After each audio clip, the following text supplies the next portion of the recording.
গ্রন্থে হাদিসটি বর্ণিত। এই উপস্থাপিত আয়াত ও হাদিসকে সামনে রেখে কয়েকটি কথা আপনাদের সামনে পেশ করার ইচ্ছা করছি। ওবিল্লাহি তাওফীক।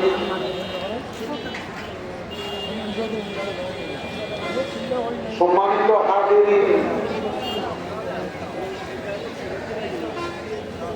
আমরা অবশ্যই জানি যে প্রতিটি মহল, প্রতিটি স্থানে, প্রতিটি সম্প্রদায় এবং প্রতিটি শ্রেণীর মানুষ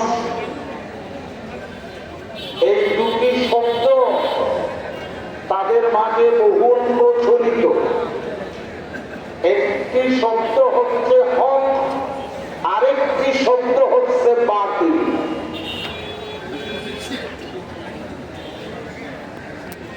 এখানে একটি বিষয় স্পষ্ট হওয়া জরুরি। আমরা যত সম্প্রদায়, যত দল এবং যত শ্রেণীর মানুষকে বাতিল বলে থাকি, প্রত্যেক শ্রেণী, প্রত্যেক সম্প্রদায় এবং প্রত্যেক ফেরকার মানুষ কিন্তু একই স্তরের বাতিল না। হক এবং বাতিল পরস্পর বিরোধী দুটি শব্দ। হক কখনো বাতিল হতে পারে না, বাতিল কখনো হক হতে পারে না, ঠিক কিনা? এখন আমরা যাদেরকে বাতিল বলি, সব বাতিল কিন্তু এক স্তরের বাতিল না। বাতিল শব্দটি স্থান বিশেষ, ক্ষেত্র বিশেষ বিভিন্ন অর্থে ব্যবহৃত হয়। যেমন হকের বিপক্ষে আমরা বাতিল শব্দ প্রয়োগ করি, যে মুসলমান হক, ইহুদি বাতিল। মুসলমান হক, খ্রিস্টান সম্প্রদায় বাতিল। ইহুদি হক, হিন্দু সম্প্রদায় বাতিল। মুসলমান হক, বৌদ্ধ সম্প্রদায় বাতিল। আবার অন্যদিকে বলি যে মুসলমান হক, কাদিয়ানীরা বাতিল। মুসলমান হক, হিজবুত তাওহীদের অনুসারীরা বাতিল। মুসলমান হক, ইন্টারফেথ যারা বিশ্বাস করে এই মতবাদ তারা বাতিল। মুসলমান হক, কোয়ান্টাম মেথডের মতবাদ যারা বিশ্বাস করে তারা বাতিল। এইভাবে যারা আহলুস সুন্নাত ওয়াল জামাত এরা হক এবং কথিত সুন্নি সম্প্রদায়, কথিত আহলুস সুন্নাত ওয়াল জামাত অর্থাৎ বিদআতীরা বাতিল। এবং আহলুস সুন্নাত ওয়াল জামাতের আকায়েদ যারা বিশ্বাস করে এরা হক, এবং যারা আহলুস সুন্নাত ওয়াল জামাতের আকায়েদের প্রতি বিশ্বাসী না এরা বাতিল। আবার অন্যদিকে বলি, আমরা যারা হানফি মাযহাব অবলম্বন করি, আমরা বলি আমাদের মাযহাব হক, অন্য মাযহাব বাতিল। মাযহাবুনা হক্কুন ওয়া মাযহাবু গায়রিনা বাতিল। তোর একটি বিষয় খুব ভালোভাবে দেখেন, এই বিষয়গুলো নিয়ে আমাদের সমাজে অনেক বিতর্ক হয়ে থাকে। বাতিল বাতিল, সব বাতিল কিন্তু এক স্তরের বাতিল। কখনো বাতিল শব্দটি কুফরের পর্যায়ে ব্যবহার করা হয়। বাতিল বলা হবে যারা এমন আকীদা, এমন নীতি আদর্শ বিশ্বাসী, যেই আকীদা, যে নীতি আদর্শ কুফরের পর্যায়ে, তখন বাতিল তো কাফির। যেমন মুসলমান হক, ইহুদিরা বাতিল, অর্থাৎ ইহুদিরা এমন আকীদা বিশ্বাস লালন করে যে আকীদাগুলো কুফরের পর্যায়ে। মুসলমান হক, খ্রিস্টানরা বাতিল, অর্থাৎ খ্রিস্টানরা এমন আকীদা তারা লালন করে, এমন আকীদা তারা বিশ্বাস করে যেগুলো কুফরের পর্যায়ে। মুসলমান হক, খ্রিস্টানরা বাতিল, মুসলমান হোক কাদিয়ানি বাতিল।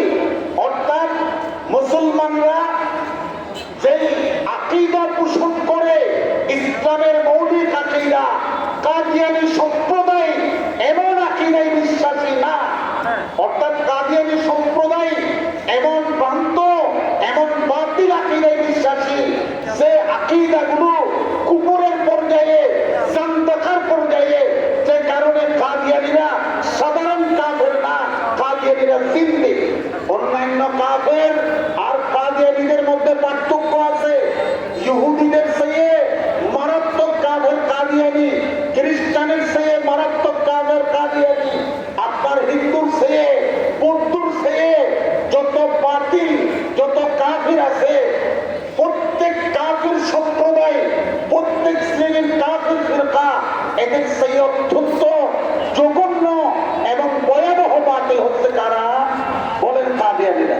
কারণ ওই সকল কাফেররা এরা ইসলামের নাম ব্যবহার করে না, ইসলামের পরিভাষা ব্যবহার করে না, এরা কুফরি আকীদা লালন করে, কুফরি আদর্শ দ্বারা বিশ্বাসী এবং তারা তাদের ধর্ম, তাদের রীতিনীতি, তাদের ধর্ম অনুযায়ী তারা পালন করে। ইসলামের নাম, ইসলামের পরিভাষা ব্যবহার করে ইহুদিরা মুসলমানদেরকে দুঃখা দেয় না, খ্রিস্টানরা মুসলমানদেরকে দুঃখা দেয় না, হিন্দু বৌদ্ধ মুসলমানদেরকে দুঃখা দেয় না। কিন্তু কাদিয়ানী সম্প্রদায় বহু কুফরি আকীদা তারা লালন করে, কিন্তু ব্যবহার করে ইসলামের পরিভাষা, কালিমা পড়ে, নামাজ পড়ে, কোরআন পড়ে, ইসলামের বিধিবিধান তারা পালন করে থাকে এবং ইসলামী মৌলিক পরিভাষাগুলো তারা ব্যবহার করে, অথচ তারা কাফের। এগুলো ব্যবহার করে তাদের হাতে তারা কি করে? মুসলমানদেরকে প্রতারিত করতেছে এবং বাহ্যিকভাবে এরা দাবি করতেছে আমরা মুসলমান। তো তারা মদের উপর কিসের লেভেল লাগাইছে? আরে মদের উপর মধুর লেভেল লাগাইছে। সে মদের উপর মদের লেভেল লাগায় সে বড় ভ্রান্ত, না যে মদের উপর মধুর লেভেল লাগায় তারা বড় ভ্রান্ত। এরা কাদিয়ানীরা কুফরের উপর ইসলামের লেভেল লাগাইছে। ইসলামকে তারা তাদের কুফরি আকীদাগুলো ইসলামের নামে তারা চালিয়ে দেয়। অত্যন্ত জঘন্য এবং মারাত্মক কুফরি আকীদা তারা পোষণ করে, ব্যবহার করে ইসলামের পরিভাষা এবং মুসলমানদের সাথে বড় ধরনের প্রতারণা করে থাকে। অনেক বিস্তারিত আলোচনা সম্ভব না, সময় সীমিত।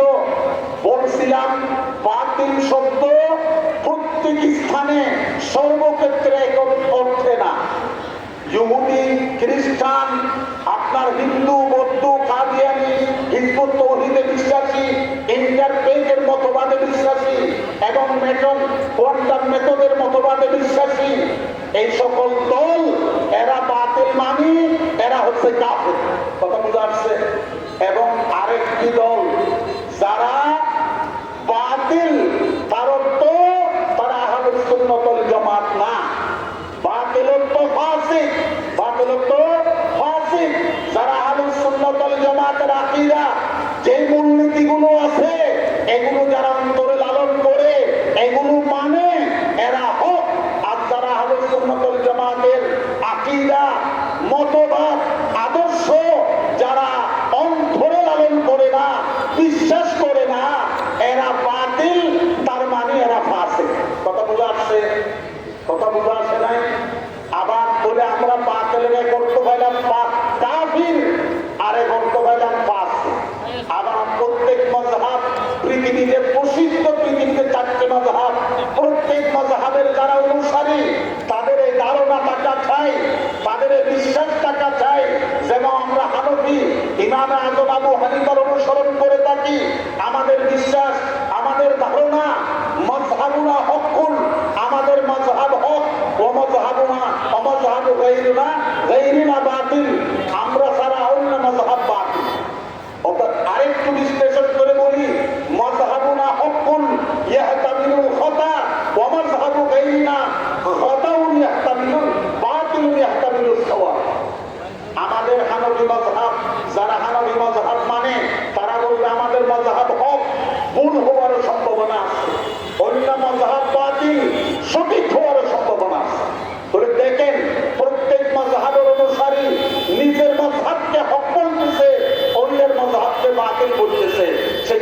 বাতিল মানে কাফের না, সেখানে বাতিল মানে ফাসিক না, সেখানে বাতিল মানে বেঠিক।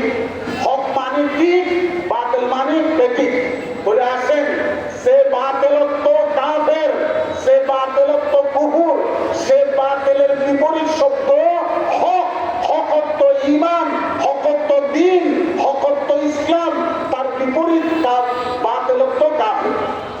আরেক হক, হকত্ব যারা প্রকৃত পূর্ণাঙ্গ মুমিন, যারা পূর্ণাঙ্গ ইসলাম যারা ধারণ করে, পূর্ণাঙ্গ দ্বীন যারা ধারণ করে, এরা হক।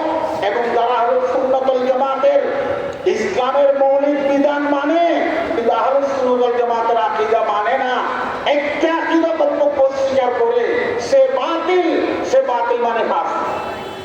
কথা বুঝে আসে নাই? তাহলে আমরা বাতিলের তিনটি অর্থ পাইলাম: বাতিলত্ব কাফির, বাতিলত্ব ফাসিক, বাতিলত্ব বেঠিক। হকত্ব ঠিক, আমাদের মযহাব হক, অর্থাৎ আমাদের মযহাব ঠিক। অমযহাব গায়রিনা বাতিল, আমাদের ছাড়া অন্য ইমামের মযহাব বেঠিক। বেঠিক মানে কাফের না, ফাসিক না, এরা মুমিন, আমাদের মযহাব ঠিক। এটা ভুল হওয়ার সম্ভাবনা আছে, অন্য মযহাব বেঠিক, সঠিক হওয়ার সম্ভাবনা আছে। এ হচ্ছে বাতিলের ইজমালি ভাবে আমি তিনটে অর্থ বললাম। এখন আসুন, ইসলাম কিসের নাম, দ্বীন কিসের নাম? আল্লাহ কোরআনে বলেছেন, ইন্নাদ দীনা ইনদাল্লাহিল ইসলাম।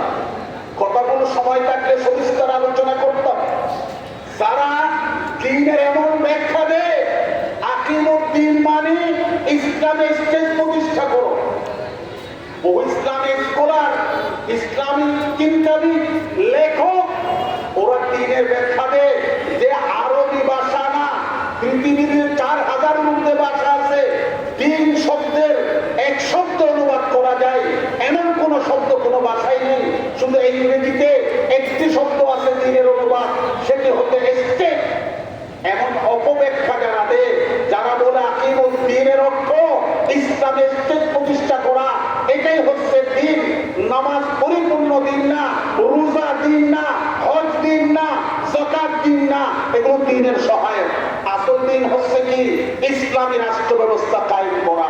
এমন ব্যাখ্যা যদি দেয় কেউ, এটি ব্যাখ্যা না, ব্যাখ্যার নামে অপব্যাখ্যা। উম্মতের মধ্যে সাহাবায়ে কেরাম থেকে শুরু করে কোন মুফাসসির, কোন আলিম, কোন মুফতি, উম্মতের কোন বিদগ্ধ আলিম, কোরআন হাদিসের কোন পারদর্শী এবং কোন পণ্ডিত আলিম এই ধরনের ব্যাখ্যা দেয় নাই। এটি অপব্যাখ্যা। দ্বীন হচ্ছে তিনটি জিনিসের নাম। যে তিন জিনিসের নাম ইসলাম, যে তিন জিনিসের নাম ঈমান, যে তিন জিনিসের নাম দ্বীন। দ্বীন আর ইসলাম এটি সমার্থক শব্দ। দ্বীন ইসলাম, ইসলামই দ্বীন, ইসলাম, ইসলামই দ্বীন। দ্বীনের বাহিরে ইসলাম নেই, ইসলামের বাহিরে দ্বীন নেই। আল্লাহ কোরআনে স্পষ্ট বলেছেন, ইন্নাদ দীনা ইনদাল্লাহিল ইসলাম। আল্লাহর কাছে একমাত্র মনোনীত পছন্দনীয় ধর্ম কি? ইসলাম। তো আল্লাহ কোরআনে বলেছেন যেটা দ্বীন সেটা ইসলাম। বলে ইসলাম যেমন তিনটি বিষয়ের নাম, 3 প্রকারের বিধানের নাম ইসলাম, 3 প্রকারের বিধানের নাম হচ্ছে দ্বীন। 1 নম্বর, ইসলামের মৌলিক আকীদা বিশ্বাস করা।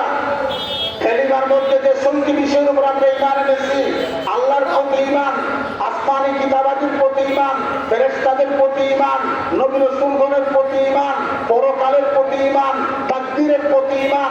এই 6টি বিষয়ের প্রতি ঈমান আনা, এগুলো হচ্ছে ইসলামের মৌলিক বিধান। কেউ যদি একটি অস্বীকার করে, সে মুমিন থাকবে না, কাফের হয়ে যাবে।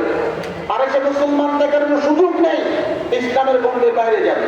এইভাবে ইসলামের কোন মৌলিক বিধানকে যদি কেউ অস্বীকার করে, নামাজ ফরজ, যদি কেউ নামাজ ফরজ না মানে, রোজা ফরজ আমি মানি না যদি বলে, হজ ফরজ, হজের ফরজিয়ত অস্বীকার করে, যাকাত ফরজ, যাকাতের ফরজিয়ত অস্বীকার করে, সে মুসলমান থাকার কোনো সুযোগ নেই। ইসলামের যেগুলো জরুরি বিধান, ইসলামের যে মৌলিক বিধান, এগুলো কোন একটি যদি অস্বীকার করে, সে সাথে সাথে কাফের হয়ে যায়। এবং প্রত্যেকটি জরুরিয়াতে দিন ইসলামের মৌলিক বিধানগুলো এক একটি করে প্রত্যেকটি অন্তর দৃঢ়ভাবে বিশ্বাস করতে হবে, তারপর সে মুমিন হতে পারবে। একটি জরুরিয়াতে দিন থেকে, দিনের মৌলিক বিধানসমূহ থেকে একটি বিধানকে যদি অস্বীকার করে, সে ইসলামের গণ্ডির বাইরে চলে যাবে। ঠিক কিনা? সে মুসলমান থাকার আর কোনো কি নেই, সুযোগ নেই। কথা বুঝাচ্ছে? এটি হচ্ছে, এর নাম হচ্ছে আকীদা। আকীদা ইসলামের প্রথম প্রকার, ইসলামের মৌলিক বিধান। আকীদা নিয়ে আমাদের আলোচনা খুবই কমে হয়। আর মনে করেন আকীদার মান কি জানেন? আপনার সংখ্যা হচ্ছে, আপনি যদি অঙ্ক করেন, তখন আপনি যদি শুরুতে কোনো সংখ্যা না বসান, শুরুতে যদি আপনি 0 আর 0 বসান, লাখো শূন্য বসালে এর কোন মান বাড়বে? আরে বলেন না, শুরুতে কোনো সংখ্যা বসালেন না, শুধু 0 লিখতেছেন, 0, এর কোনো মান আছে নাই। ঠিক সংখ্যা, যখন আপনি শুরুতে সংখ্যা বসাবেন, যত 0 বাড়াবেন, যত 0 বাড়াবেন, তত মান বাড়বে কিনা? আর বলেন না, বুঝতেছেন না? মান বাড়বে কিনা? একটি লাগালে 10, 2টি শূন্য যোগ করলে কত? 100, 3টি যোগ করলে কত? 1000। তো মান বাড়বে কিনা? কিন্তু শর্ত কি? শর্ত কি? শুরুতে কি দেখতে হবে? সংখ্যা। সংখ্যা ছাড়া যেমন 0 এবং 0-এর কোনো মান নেই, তেমনি ভাবে আপনার আকীদা ছাড়া, ইসলামের মৌলিক বিধানগুলো বিশ্বাস করা ছাড়া আপনার আমলের কোনো মান নেই, আপনার আখলাকের কোনো মান নেই। আপনার আমল, আপনার আখলাক, এগুলো কাজে আসবে, আবার আপনার নাজাতের জন্য উসিলা হবে। এই আইনগুলো আপনার নাজাতের সামান হবে যদি আপনার আকীদা ঠিক থাকে। কথা বুঝা আসে নাই? এই জন্য আমাদের প্রথম দায়িত্ব কি? প্রত্যেক মুসলমানের প্রথম কর্তব্য হচ্ছে আকীদা বিশুদ্ধ করা। আকীদা যদি বিশুদ্ধ না হয়, আকীদা যদি সঠিক না হয়, সে মুসলমান হতে পারবে না। আকীদার 2টি স্তর রয়েছে, বললাম প্রথম স্তরের আকীদা, সেগুলো মানলে মুমিন, অস্বীকার করলে কাফের। এই ধরনের আকীদা হচ্ছে প্রথম, সর্বোচ্চ এবং সর্বপ্রথম স্তরের ইসলামের বিধান। যেমন আল্লাহকে বিশ্বাস করা, রাসূলগণকে বিশ্বাস করা, পরকালকে বিশ্বাস করা, তাকদীরকে বিশ্বাস করা, নবী রাসূলগণকে বিশ্বাস করা, ফেরেশতাকে বিশ্বাস করা, এগুলো হচ্ছে ঈমানের, ইসলামের একদম প্রথম বিধান। এরপরে দ্বিতীয় প্রকারের আকীদা, যে আকীদাগুলো মানলে আপনি, আহলুস সুন্নাত ওয়াল জামাতের অন্তর্ভুক্ত হতে পারবেন। ফেরকায়ে নাজিয়া, নাজাত প্রাপ্ত এবং মুক্তিপ্রাপ্ত দলের হকপন্থীদের আপনি অন্তর্ভুক্ত হতে পারবেন। যদি ওই আকীদা থেকে কোন একটি আকীদা আপনি অস্বীকার করেন, তাহলে আপনি ফাসিক হবেন, কাফের হবেন না। তো আহলুস সুন্নাত ওয়াল জামাতের গণ্ডির বাহিরে থাকবেন, আহলুস সুন্নাত ওয়াল জামাতের অন্তর্ভুক্ত থাকার কোনো সুযোগ থাকবে না। একটি আকীদাকে অস্বীকার করেন, এটি হচ্ছে ইসলামের আকীদার দ্বিতীয় স্তর। যেমন সব আকীদাগুলো এখানে, আহলুস সুন্নাত ওয়াল জামাতের আকীদাগুলো এখানে উপস্থাপন করা সম্ভব। আমি শুধু উদাহরণস্বরূপ 2টি আকীদার কথা বলি। প্রথম প্রকারের আকীদা, যেমন ইসমতুল আম্বিয়ার আকীদা, এগুলো সময়ের দাবি, অত্যন্ত জরুরি। সকল নবী রাসূলগণ মাসুম। কি বলেন? আমরা সব বিশ্বাস করি কিনা? আরে বলেন না, সকল নবী রাসূলগণ কি মাসুম? মাসুম মানে বেগুনাহ, নিষ্পাপ। কখন? নবী হওয়ার পরে না নবী হওয়ার আগে? বলেন, সকল নবী রাসূলগণ নবুয়ত প্রাপ্ত হওয়ার আগে, রিসালাত প্রাপ্ত হওয়ার আগে, নবুয়ত প্রাপ্ত হওয়ার পরে, রিসালাত প্রাপ্ত হওয়ার পরে, নবী রাসূল হওয়ার আগেও নিষ্পাপ, নবী রাসূল হওয়ার পরেও নিষ্পাপ। এই আকীদা বিশ্বাস করেন কিনা? বলেন না, আপনারা সব বিশ্বাস করেন না? এই আকীদা যদি আপনি বিশ্বাস করেন, তাহলে আপনি হকপন্থী, আপনি আহলুস সুন্নাত ওয়াল জামাতের অন্তর্ভুক্ত। কোন মুসলমান যদি নবীর জীবনীতে কালিমা লিখন করার চেষ্টা করে, সে যত বড়ই মেধাবী হোক, যত বড় ইসলামী লেকচারার হোক, যত বড় ইসলামী স্কলার হোক, যত বড় সে গভীর জ্ঞানের অধিকারী হোক, যত বড়ই ধর্মীয় ধর্মীয় পাণ্ডিত্যের অধিকারী হোক, কোন নবীর জীবনীতে কালিদারি পড়ার চেষ্টা করলে সে হক টাকার আহলে সুন্নাত ওয়াল জামাতের অন্তর্ভুক্ত হতে পুরো। প্রথমে আকীদা আপনি ঠিক করেন, যদি এই আকীদা মানেন নবীর সুপারিশ পাবেন, নবীকে গুনাহগার বলবেন, নবীর সুপারিশ পাবেন না। নবীর সুপারিশ ছাড়া কেউ জান্নাতে যেতে পারবে? পারবেন না। সকল নবী রাসূলকে কি মানতে হবে? মাসুম এবং নিষ্পাপ মানতে হবে। এই আকীদা ইমাম ফখরুদ্দীন রাজি, সময় থাকলে আমি সবিস্তার আলোচনা করতাম। ইমাম ফখরুদ্দীন রাজি তার তাফসীরে কবীরের মধ্যে অন্তত 18টি আপনার দলিল এবং প্রমাণ পেশ করেছেন। আল্লামা ইদ্রিস কান্দরবী রাহমাহুল্লাহ তার তাফসীরে মারিফুল কোরআনের মধ্যে 15টি প্রমাণ, 15টি দলিল দ্বারা প্রমাণ করেছেন যে সকল নবী রাসূলগণ আহলুস সুন্নাত ওয়াল জামাতের ঐক্যমতে নবী হওয়ার আগেও নিষ্পাপ, নবী হওয়ার পরও কি নিষ্পাপ। নবীগণ কি করেন নাই? কবিরা গুনাহ করেন নাই। নবীগণ কি করেন নাই? সগীরা গুনাহ করেন নাই। শরহুল ফাকিহিল আকবর ইমাম আবু হানিফার কিতাব, আবু হানিফা কর্তৃক রচিত কিতাব আকীদা বিষয়ক আল-ফাকিহুল আকবরের ব্যাখ্যা গ্রন্থ শরহুল ফাকিহিল আকবরে এই আকীদা আহলুস সুন্নাত ওয়াল জামাতের আকীদা সুস্পষ্টভাবে বর্ণিত আছে। আল আমবিয়াউ মুনাজ্জাহুনা আনিল কাবাইরি ওয়াস সাগাইরি ওয়াল কুফরি ওয়াল কাবাইহি ক্বাবলা আন-নবুওয়াতি ওয়া বা'দাহা। আমি এটার স্বল্প পরিসরে মর্মটা আপনাদের সাথে তুলে ধরছি। যারা নবী, যারা রসুল, এরা নবুয়ত প্রাপ্ত হওয়ার আগে, নবী হওয়ার আগে, রসুল হওয়ার আগে যাবতীয় কবিরা গুনাহ, যাবতীয় সগীরা গুনাহ থেকে তারা নিষ্পাপ, এবং নবী হওয়ার পরে ইন্তেকাল পর্যন্ত, ওফাত পর্যন্ত তারা নিষ্পাপ। কোন নবীর জন্ম থেকে মৃত্যু পর্যন্ত গুনাহ করতে পারে না। কি বলেন? নবী গুনাহ করতে পারে? নবী যদি গুনাহ করে উম্মত তার কথা মানবে? আর এটা নবী, এমন নবীকে মনোনয়ন করেছেন নিজে নবী হতে পারেন। আর কেউ সারা জীবন যদি সাধনা করে, রিয়াজত মুজাহাদা করে নবী হতে পারবে? আল্লাহু আ'লামু হাইসু ইয়াজআলু রিসালাতাহু।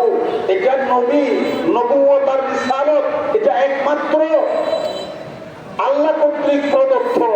আল্লাহ একমাত্র নবুয়ত